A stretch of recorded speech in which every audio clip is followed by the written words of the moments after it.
Attende Domine. Disemba 19 tunamkumbuka mwenye heri Albano wa tano aliyeendeleza upapa baada ya Papa Innocent wa sita. Albano alijulikana kwa juhudi zake za kuleta umoja kati ya Kanisa Katoliki na kurejesha mamlaka ya Papa katika Roma.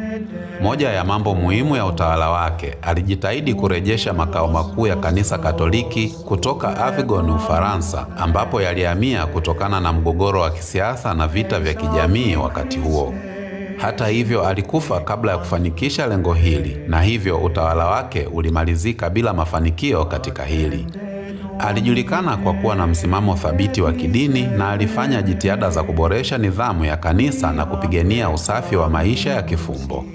Anahusishwa na juhudi za kudumisha amani na kurejesha utawala wa Papa katika Roma baada ya kipindi cha uhamisho wa Papa wa Avignon.